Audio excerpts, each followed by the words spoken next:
이미 이 파트들은 지금 수업을 한 상황입니다. 교과서를 한번 확인하셔야 되고요. 태양의 표면에서는 이제 광구와 쌀알무늬 흑점이 보인다는 거. 태양이 이렇게 있잖아요. 우리 친구들. 태양이 있단 말이에요. 자, 그럼 태양이라고 할게요, 얘가. 그러면 우리가 태양의 대기라고 하는 거는 뭐냐면요. 이 태양의 겉부분 있죠.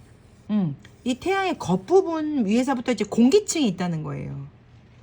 그게 태양의 대기예요.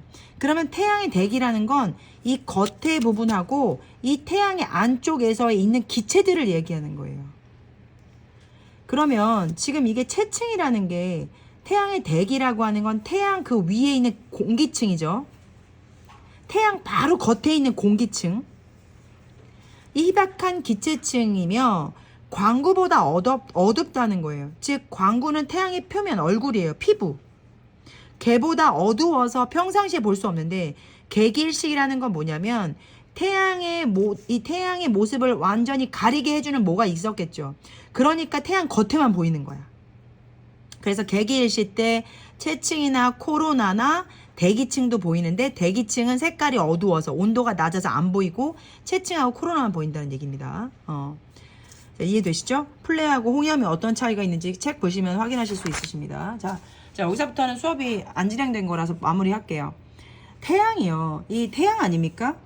그쵸? 막 이제 홍염에 막 뭐예요? 플레어 같은 거 다 나타나고 있다. 그치? 플레어와 홍염이야. 자, 플레어와 홍염이야. 자, 강력하게 폭발이 일어나는 플레어. 홍염은 가스. 오케이? 홍염은 가스. 강력한 폭발은 플레어. 그쵸? 자, 그러면 그런 것들이 일어나고 있어요. 근데 태양풍이라는 게 있거든요.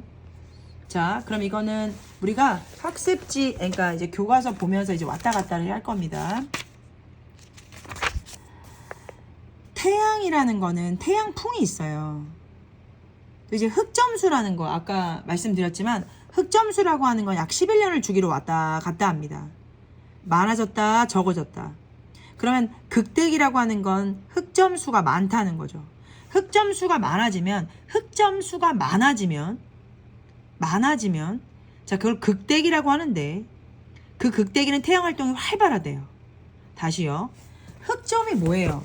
태양 겉에 있는 애들이잖아. 그치? 이 흑점이야, 흑점.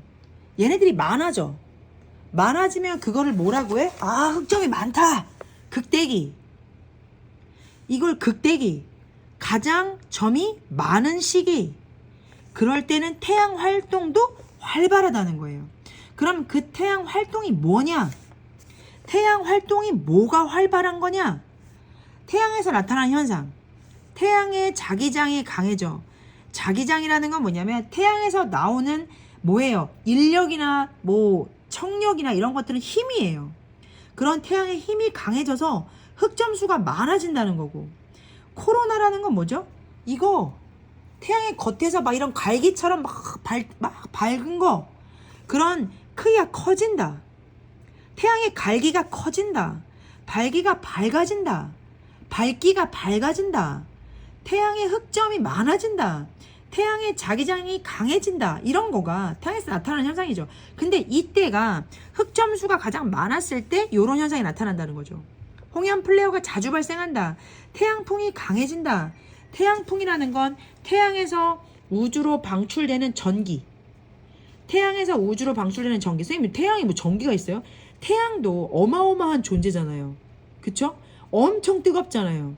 그러면 일명 그냥 하나의 자석들도 자기력이 있는데 태양이 자기력이 없겠습니까? 있겠죠. 어마어마한 힘이 있겠죠. 그거를 그냥 태양이 갖고 있는 힘이다, 자기장이라고 생각하는 거죠. 태양이 갖고 있는 힘, 자기장. 자, 이렇게 태양의 힘이 많아질 때 지구에서는 이런 일이 나타난다는 거예요. 태양의 힘이 크니까 그 태양을 바라보고 있는 지구가 영향이 나타나겠죠. 태양의 힘이 많이 커질 때 지구에서도 이런 걸 느끼겠죠. 자, 그걸 한번 교과서 먼저 볼게요. 태양은 활발하게 활동할 때도 있고 조용하게 활동할 때도 있다. 태양 활동이 활발한 시기에는 흑점수가 많아진다. 극대기. 홍염이나 플레어가 자주 발생한다. 코로나의 크기가 커지면서 태양풍이 평상시보다 강해진다. 따라서 태양의 흑점수를 관측하면 태양 활동이 활발한 시기를 예측할 수 있다. 뭐라고? 흑점수가 많아지면 태양 활동이 활발한 시기를 예측할 수 있다. 태양 활동이 활발한 시기에는 태양은 평소보다 많은 양의 에너지와 물질을 우주 공간으로 방출한다. 이때 지구에서는 이 태양의 힘 때문에 지구에서는 그런 방출된 에너지와 물질의 영향을 받아서 여러 가지 현상이 일어난다. 지구가 여러 가지 현상이 일어난다는 거죠. 지구가 여러 가지 현상이 일어나는 거야. 자, 자기폭풍. 짧은 시간 동안, 자, 다시 얘기할게요. 태양이 지금 태양이 흑점이 많은가 봐. 되게 활발해졌어. 그럼 지구가 어떤 걸 느끼냐 이거죠. 지구가 어떤 걸 느끼냐 이거죠. 지구가 어떤 걸 느끼냐. 교과서 한번 보겠습니다. 지구는요, 자, 델린저 현상이 나타납니다. 자기 폭풍 현상이 나타납니다. 짧은 시간 동안 지구가 자기장이 크게 변합니다. 이거 자기 폭풍, 이게 자기 폭풍, 이거 흰 연기 같은 거. 델린저 현상. 무선 통신이 두절된다는 건 뭐냐면 선이 없는 통신들이 다 두절된다는 거, 안 된다는 얘기죠. 통신 장애, 정전, 오로라, 통신 장애, X선 픽폭, X선이 픽폭돼 가지고 힘들어지는 부분들이 있고, 오작동. 자, 뭐냐면 잘못 작동을 한다는 거죠. 얘 시스템 어떤 시스템에 의해서 작동되기로 해야 되는데 작동이 안 되거나 작동이 고장 나거나 이런 것들에 대한 우리 지구에서의 반응이 나타나게 됩니다. 자기 폭풍으로, 자, 모든 태양 활동이 활발할 때는 지구에서 어떤 피해를 볼 수 있냐면 자기 폭풍으로 인해서 지구 자기장이 크게 변한다는 거죠. 지구 자기장이 크게 변한다. 짧은 시간 동안 지구 자기장이 크게 변한다. 뭐를 인해서? 자기 폭풍으로 인해서. 자, 그럼 O2 정리 한번 해보겠습니다. 오로라가 더 자주 발생한대요. 태양풍이 발생하거나 태양의 대기에 흑점수가 많아가지고 태양의 힘이 많아질 경우에는 우리 지구에서는 오로라가 자주 발생한다. 더 넓은 지역에서 오로라가 발생하고 자기 폭풍이 발생한다. 자기 폭풍이라는 건 지구 자기장이 짧은 시간 동안 불규칙하게 변하는 겁니다. 불규칙하게 변하는 거. 자, 지구 자기장이 불규칙하게 변한다는 거. 자, 장거리 무선 통신이 두절되는 델린저 현상. 송전시설이라는 건 전기시설이 고장이 납니다. 대규모 정전. 인공위성의 고장 및 오작동, 잘못 작동한다. 위성 위치 확인 시스템 GPS가 교란된다. GPS가 막 A로 가야 되는데 B로 가고 왔다리 갔다리 하고 난리 났다. 비행기의 북극 항로 운항이 불가능해진다. 비행기의 항로가요, 이 태양풍이 강해지잖아요. 그러면 못 가요. 힘든 겁니다. 우주 비행사, 비행기 승객이 방사선 노출될 수 있다. 이 정도. 천체 망한 경우는 안 하겠습니다. 학교에서 하는 친구들 따로 얘기해 주시고. 자, 그리고 태양 활동이 이렇게 변화된다는 거 생각하시면 될 것 같고요. 넘어가겠습니다. 자, 그리고 넘어가면은 우리 어제 했던 광합성입니다. 자, 광합성 파트가 아닌 친구들은 빨리빨리 뒤로 빠시면 되겠습니다. 아니면 그냥 제가 광합성까지 하고 말 테니까 남성중학교는 여기서 그냥 끝내시면 되겠습니다. 자, 광합성 보겠습니다. 광합성이라는 게 뭐예요? 식물이 뭐를 얻어서 빛 에너지를 이용해서 이산화탄소와 물을 원료로 양분을 만드는 과정입니다. 얘들아, 식물은 밥을 먹을 수 없어. 그럼 식물이 양분을 얻어서 에너지를 써야 되거든. 힘이 없잖아. 에너지를 쓰기 위해서는 양분을 먹어야 돼. 먹을 게 있어야 된다고. 근데 그 양분을 만들기 위해서 양분을 얻어서 에너지를 얻기 위해선 광합성을 해야 된대. 그러면 선생님, 식물은 광합성에서 밥 먹고 사는 거예요? 맞아요. 그럼 광합성을 통해서 얘는 에너지를 얻어요? 맞아요. 양분을 통해서 에너지를 얻어요. 그러면 그게 뭔데요? 바로 광합성이라는 것은 빛과 물과 이산화탄소가 필요해. 광합성이라는 건 식물 자체에서 빛과 물과 이산화탄소가 필요해. 빛과 물과 이산화탄소를 가지고 광합성을 해. 그러면 그 광합성으로 인해서 식물은 포도당과 산소를 얻어.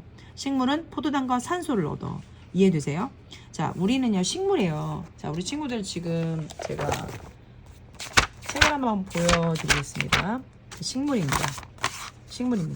식물 안에는 엽록소, 즉 초록색이 있는데 있죠, 이렇게. 그쵸? 이게 보통 대부분 여기에 이렇게 엽록체가 있다고 생각합니다. 초록색이면 다 엽록체가 있다고 생각합니다. 아예 틀린 말은 아닙니다. 자, 그런데 우리 친구들 이거 보세요. 이게요, 잎이에요. 잎이에요. 잎의 구조와 기공이죠. 잎인데 잎은 표피라는 게 있어요.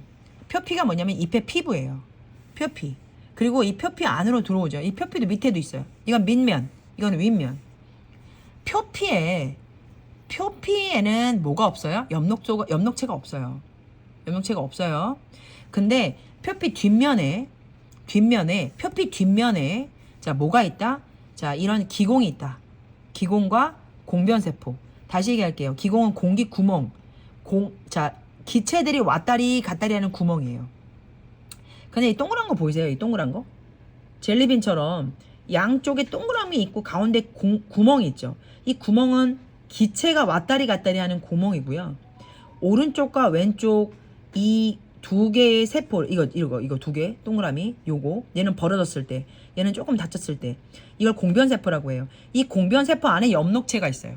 엽록체와 엽록소가 있어요. 중요한 거예요. 자, 표피에는 있다, 없다? 없다. 표피에는 있다, 없다? 없다. 근데 엽록체는 어디에 있다? 공변세포 안에 있다. 공변세포가 뭐냐? 기공을 이루는 세포다. 기공을 가로싸고 있는 세포다. 이해되세요?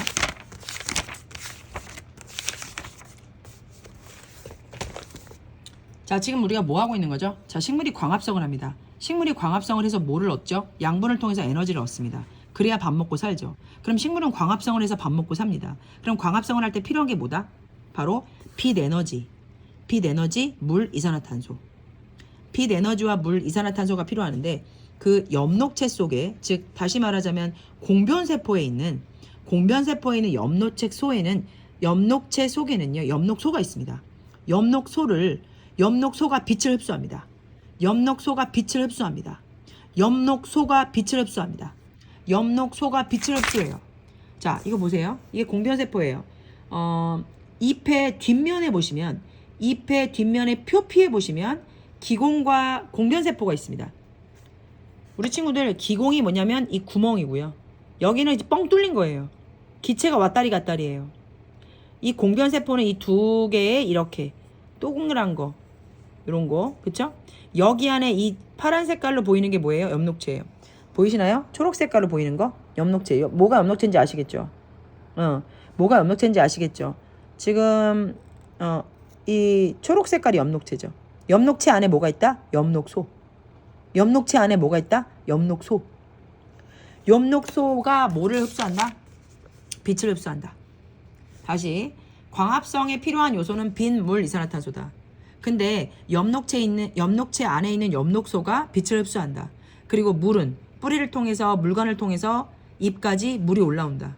그리고 기공을 통해서 이산화탄소가 들어온다. 그럼 이 삼박자가 맞았을 때 잎은 비로소, 즉 식물은 비로소 뭐를 한다? 광합성을 한다.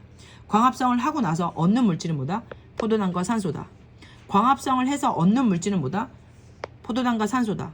광합성을 하고 나면 식물은 뭘 얻는다? 포도당, 에너지를 얻는다. 산소를 얻는다. 산소를 이제 내뿜어요. 포도당도 이제 포도당은 안에서 이제 막 식물이 이제 영양분을 이제 사용을 하고 이제 광합성을 하면 포도당과 산소를 얻어요. 근데 이제 포도당이라는 건 이 식물이 먹어야 될 양식이잖아요. 그쵸? 근데 이제 맨 처음에는 이제 포도당으로 들어와서 녹지 않는 녹말로 바뀌어서 엽록체에 저장이 됩니다. 저장이 되고 밤이 되면 설탕으로 바뀌어서 이제 체관으로 다 영양분이 흡수됩니다. 이해되세요? 자, 광합성이라는 건 빛, 물, 이산화탄소로 인해서 광합성을 하게 됩니다. 광합성을 할 때는 빛, 물, 이산화탄소가 필요하고 광합성을 해서 비로소 식물이 얻는 것은 포도당과 산소다. 근데 이 포도당은 물에 잘 녹지 않는 녹말로 바뀌어서 저장이 되는데 밤이 되면 설탕으로 바뀌어서 어디로 간다? 체관으로 간다. 이 산소는 식물의 호흡에 사용된다. 에? 선생님, 광합성을 하기도 하고 호흡도 해요? 식물은 두 개를 한다. 광합성도 하고 뭐도 한다? 호흡도 한다. 밤이든 낮이든 호흡한다. 우리랑 똑같다. 우리가 숨 쉬는 것처럼 얘도 숨 쉰다. 그게 산소가 필요하다는 거다. 그래서 얘 산소는 어디서? 기공을 통해서 그 구멍 있지? 그 구멍을 통해서 어떻게 산소가 들어간다. 잘 보세요. 이게 구멍이잖아요. 여기를 통해서 뭐가 들어가? 산소가 들어간다. 그럼 여기를 통해서 뭐가 들어간다? 이산화탄소가 왔다 갔다 한다. 산소가 왔다 갔다 한다. 산소와 이산화탄소는 뭐다? 액체예요? 기체다. 눈에 보이지 않는다. 알겠습니다. 자, 이거는 실험인데요. 지금 보시게 되면 이제 이건 광합성 과정입니다. 식물은 빛을 이용해서 빛을 누가 흡수한다? 엽록소. 광합성을 한다. 광합성을 할 때는 빛, 이산화탄소, 물이 필요하다. 그래서 포도당과 산소를 만든다. 포도당이 에너지다. 에너지는 나중에 녹말로, 물에 안 녹는 녹말로 바뀌어서 밤에는 설탕으로 바뀌어서 움직인다. 자, 에너지 양분이 스스로 만든다. 자, 이건 뭐냐면 우리 친구들 이거는요. 제가 몇 번 계속 설명을 하는데 BTB라는 지시약이 있습니다. BTB라는 지시약이 있는데 이 지시약은 이산화탄소가 있느냐 없느냐를 확인하고 싶은 거야. 그래서 얘는 맨 처음에 그냥 염기성일 때는 그냥 파란색입니다. 그냥 노멀한 게 BTB 용액이 원래 파란색이에요. 그런데 여기에 이산화탄소가 조금 들어가잖아? 그러면 중성으로 바뀌는 거야. 그래서 초록색으로 바뀌어. 그리고 여기다가 이산화탄소를 더 넣잖아? 그럼 노란색으로 바뀌는 겁니다. 이해되세요? BTB 용액은 처음에 무슨 색이다? 파란색인 염기성. 그러다가 이산화탄소를 넣으면 초록색으로 바뀌고 더 많이 넣으면 노란색으로 바뀐다. 숨 속에, 숨이라는 게 뭐냐면 우리가 날숨, 들숨 있죠. 들어 마시는 거. 나는 이제 바깥으로 빼는 거. 날숨 속에서는 이산화탄소가 들어있어요. 그래서 BTB 용액에다가 숨을 불어넣잖아요. 불어넣잖아요. 그러면 용액 속에 이산화탄소가 이 BTB 용액 속에 이산화탄소가 작용이 돼서 색깔이 변한다고. 맨 처음에는 이산화탄소가 없을 때 파란색, 조금 넣으면 초록색, 많이 넣으면 무슨 색? 노란색. 자, 이걸 봐봐. 이거 니네도 충분히 할 수 있어. 자, 이거는 바로 뭐냐면 노란색, 노란색, 노란색이야. 처음에. 그치? 간은 아무것도 안 넣었어. 나는 뭐 넣었어? 물풀, 검정말, 뭐가 있는, 엽록초가 있는. 그치? 얘는 뭐야? 은박지로 가렸어. 왜? 광합성 못하게 하려고. 햇빛을 줬어. 생각해봐. 아무 생각 없이 생각을 해봐. 햇빛을 줬는데 다른 햇빛이 작용이 되겠니? 적용이 돼 햇빛이? 안 되지. 그러니까 그대로 노란색이야. 얘 원래 노란색이었어. 이산화탄소를 다 불어놨단 말이야. 얘들아, 지금 여기에 이 가나다가 왜 다 노란색일까? 다는 뻗기면 노란색이에요. 왜 다 노란색일까? 이산화탄소를 불었거든. 숨을 불어넣었다 그랬잖아. 이산화탄소를 불어넣어서 지금 다 이산화탄소가 물에 들어가 있는 거야. 그런데 햇빛을 줬어. 그러면 가는 왜 가만히 있니? 아무것도 없으니까. 나는 파란색으로 바뀌었다? 근데 이상한 게 나 안에는 뭐가 있었다? 물풀. 그럼 얘는 빛을 줬으니까 빛, 이산화탄소, 물로 인해서 광합성을 했다 안 했다? 했다. 그러면 왜 파란색으로 변했다? 이산화탄소를 사용했으니까. 광합성을 할 때는 이산화탄소가 필요해. 그럼 이산화탄소를 사용했어. 그러니까 이산화탄소를 쭉쭉쭉 빨아먹었으니까 이산화탄소가 없다. 그러니까 다시 무슨 색으로 바뀌었다? 그렇지. 파란색으로 바뀌었다. 이해돼? 이해되지? 이해되지? 그러면 나는 뭐야? 파란색으로 변했다. 왜? 검정말이 빛을 받아 광합성을 하면서 이산화탄소를 사용했기 때문이다. 시험 문제죠. 광합성에 필요한 영향을 미치는 환경 요인은 세 가지입니다. 뭐였어요? 이산화탄소, 빛의 세기, 그 다음에 뭐예요? 네, 물이었죠. 근데 이제 물은 별 특별한 건 없고 온도입니다. 온도는 뭐하고 연관이 있어요? 빛의 세기와. 빛을 많이 받으면 온도가 올라가겠죠. 100도, 200도까지 올라가면 광합성이 잘 되겠습니까? 생각을 한번 해봐. 식물이 안 녹겠니? 안 녹아? 자, 선생님 그러면 이거 중요해요? 시험 문제죠. 자, 광합성을 하려고 해요. 광합성을 하려고 하는데 빛이 이렇게 세기가 올라가요. 1, 2, 3, 4 온도가 올라가. 그럼 광합성은 좋아해 안 좋아해? 광합성 할 수 있을까 없을까? 잘하지. 빛의 세기가 올라간다는 건 온도가 올라가는 거랑 똑같아. 그럼 빛을 많이 주잖아. 그럼 엽록소에서 빛을 쭉쭉쭉쭉 빨아먹겠지. 그치? 그래서 광합성 하겠지. 그런데 어느 정도 온도가 되면, 어느 정도 빛의 세기가 되면 더 이상 빛을 쐬줘도, 빛을 강하게 쐬어줘도 광합성은 일정하다는 얘기야. 오케이? 자, 이산화탄소라는 것도 마찬가지야. 이산화탄소를 막 엄청 들이부었어. 계속 들이부어. 어느 정도가 되면 이산화탄소를 엄청나게 넣어도 똑같다는 거야. 광합성량은. 오케이? 온도는 뭐예요? 10도, 20도, 30도. 온도가 따뜻하잖아요. 광합성 잘 됩니다. 근데 잘 생각해봐. 라면물이 끓을 정도로 100도가 넘어가. 그러면 광합성 되겠니? 타 죽지, 타 죽어. 그지? 더 이상 뭐예요? 줄잖아요. 온도가 너무 높으면. 이게 온도가 높은 거 아닙니까? 일로 가면 갈수록. 그쵸? 그럴수록 온도는 뭐예요? 이게 광합성량은 떨어진다는 얘기입니다. 이거를 나름대로 정리를 하신 분은 테스트를 볼 거니까 정확하게 정리하셔가지고 외우시면 되겠습니다. 네, 하나 더 있어요. 하나 더 있는데 여기까지 마무리하고 다시 시작할게요.